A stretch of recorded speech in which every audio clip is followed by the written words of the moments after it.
Ia membuatku menonton dirinya, dan saat semuanya selesai, aku duduk di sana dan meringkuk menarik lutut ke dadaku. Saat itu aku 13 tahun. Aku tidak tahu harus bagaimana, jadi kututup telingaku dan menangis. Bukan ini yang kuinginkan. Yang kuinginkan adalah seorang teman. Dan sekarang, aku tidak bisa kembali seperti dulu. Tumbuh besar, kuhabiskan banyak waktu bergumul dengan diriku sendiri. Kesepian semakin terasa hingga aku bergabung dengan forum obrolan online agar aku tidak merasa begitu sendirian.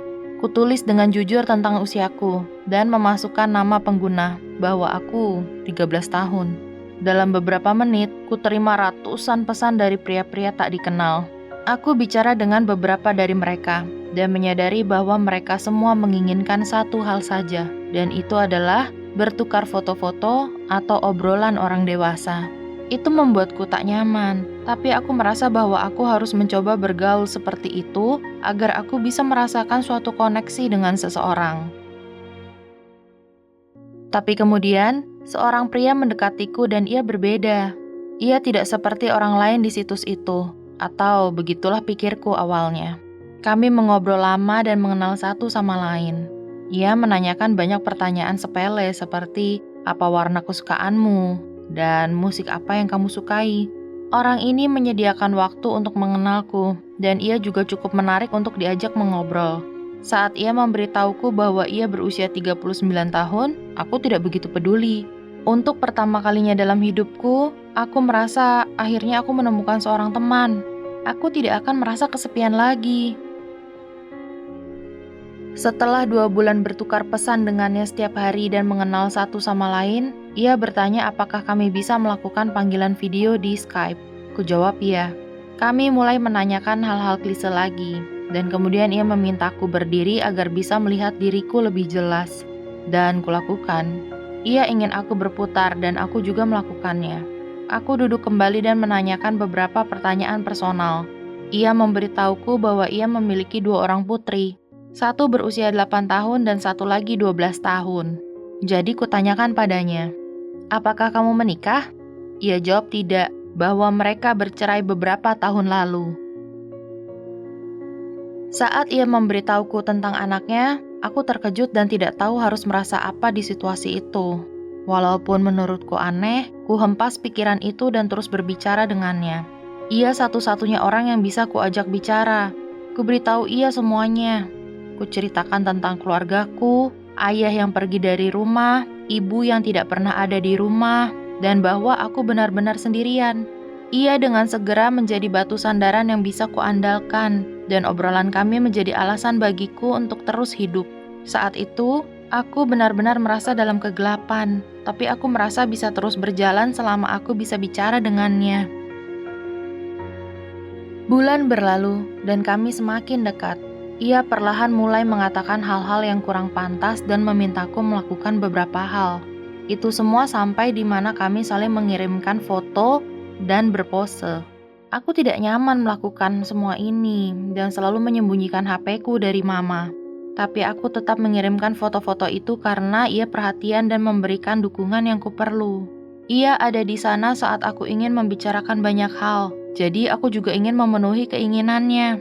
Aku takut ia akan meninggalkanku dan menemukan orang lain apabila aku tidak memberikan apa yang dia inginkan. Kami terus mengobrol setiap hari, dan tiap hari ia mengatakan, "Aku menyayangimu." Kata-kata itu menarikku semakin dalam, yang mengharapkan kasih sayang dan perhatian. Aku tidak pernah mendapatkannya dari keluargaku atau orang lain dalam hidupku. Ku balas, "Aku juga," padanya. Aku sungguh-sungguh awalnya, tapi selang waktu berjalan, aku mulai menyadari bahwa ini bukan sayang yang sebenarnya. Bagaimana bisa? Segera, kata sayang itu tidak memiliki arti apa-apa lagi bagiku. Itu hanya kata yang diucapkan begitu saja, tanpa arti apapun. Satu hari, kami bicara di Skype seperti biasa hingga ia mulai memuaskan dirinya sendiri di kamera selagi aku melihat dengan terdiam dan bingung. Ini tidak seperti sedang mengirimkan foto. Ini jauh lebih buruk, sangat buruk. Setelah ia selesai, aku duduk di sana dengan syok. Aku merasa kotor, dan sekeras apapun ku garuk kulitku, perasaan itu tidak hilang. Tapi sebulan kemudian, ia meyakinkanku untuk melakukannya. Ku lepas pakaianku dan membiarkannya melihatku, sembari aku melihatnya.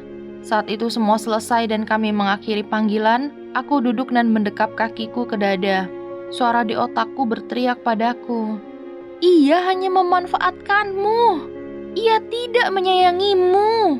Tidak ada yang sayang padamu." Ku tutup telingaku dan menangis. Aku merasa tidak berdaya. Waktu berlalu, dan walaupun kenyataannya aku hancur dan menangis setiap selesai sesi Skype, kami terus melakukannya dan saling berkata, "Aku menyayangimu." Aku tidak pernah menginginkan ini. Yang kuinginkan adalah teman. Tapi ia membuatku merasa inilah yang harus kulakukan jika ingin terus berteman dengannya. Sebagai balasannya, ia memberiku perhatian dan dukungan emosional. Itu yang kubutuhkan. Aku sangat haus akan semua itu, untuk merasa bahwa ada yang peduli. Jadi kulakukan semua yang ia inginkan, dan tidak mengatakan pada siapapun tentang ini. Ini adalah rahasia kami. Di sekolah, sangat sulit bagiku untuk bisa fokus pada pelajaran. Aku selalu bergumul di sekolah, tapi sekarang aku semakin teralihkan untuk belajar apapun. Aku terus-menerus memikirkan orang itu. Ia mengirim pesan di jam sekolah, dan bahkan di sana pesan kotor terus berlanjut. Kami sering bicara tentang bertatap muka langsung suatu hari nanti. Aku ketakutan dan berpikir bagaimana jika sampai ia datang ke sekolahku. Saat kulihat wajah guru laki-laki, yang bisa kulihat adalah wajahnya, dan hal terakhir yang bisa kupikirkan adalah tugas sekolahku.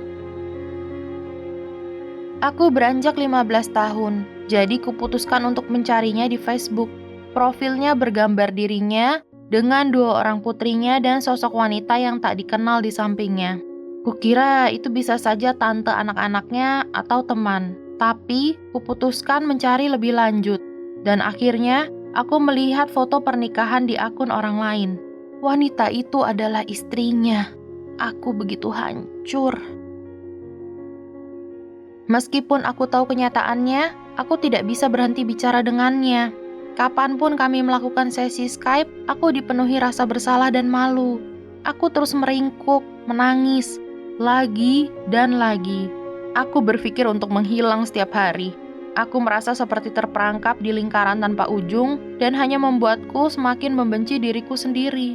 Tapi untuk apa lagi aku hidup? Hanya orang ini yang kupunya. Tak ada seorang pun yang memberikan dukungan nyata padaku. Karena itulah kulakukan yang kubisa untuk menarik perhatiannya. Aku merasa buruk dan bersalah setiap hari, tapi itu terus berlangsung. Setahun berlalu, kutemui terapis, tapi itu tidak banyak membantu. Aku tidak bisa mengatakan padanya apa yang sebenarnya menggangguku. Pria itu berkata jika aku menceritakannya pada terapis, ia akan menghilang dan tidak akan bicara padaku lagi. Stres, rasa bersalah, dan malu semakin menjadi. Itu membuatku memburuk. Satu hari, aku tidak tahan lagi dan memberanikan diri untuk melakukan sesuatu yang drastis. Aku tidak ingin polisi terlibat secara langsung, jadi aku masuk ke Facebook dan mengirim pesan pada istri pria itu dan memberitahunya semua. Itu membuatku merasa lebih baik setelah mengatakan kebenarannya. Ia membaca pesanku tapi tidak merespon. Pria itu tidak pernah lagi menghubungiku setelah hari itu. Ia menghilang seperti yang ia katakan. Aku tidak pernah mendengar apapun lagi sejak itu. Satu hal yang ku tahu, setelah melihat halaman Facebook, mereka masih bersama. Sudah 5 tahun berlalu sejak aku berkenalan dengan pria ini. Tapi aku ingat hal itu seakan baru terjadi kemarin. Wajahnya terkadang masih lewat di pikiranku. Ingatan itu masih jelas. Aku tidak akan pernah bisa menghapus apa yang pernah kami lakukan. Dan itu masih menghantuiku sampai saat ini. Tapi kesehatan mentalku perlahan membaik. Dan aku lebih baik saat ini. Jika diingat, seharusnya aku mengadukannya ke polisi. Aku terkadang bertanya-tanya, bagaimana kalau ternyata ia masih melakukan hal itu pada anak-anak perempuan usia 13 tahun lainnya? Bagaimana jika orang lain harus mengalami apa yang terjadi padaku? Aku menyesal tidak mengungkapkannya saat aku memiliki kesempatan. Untuk kalian yang mendengarkan, jika kalian merasa berada dalam situasi yang sama, tolong ceritakan pada orang di dekat kalian, keluarga, teman, atau terapis, siapapun. Tolong lakukan sebelum semuanya terlambat. Itu akan membaik. Percayalah, karena aku juga melaluinya.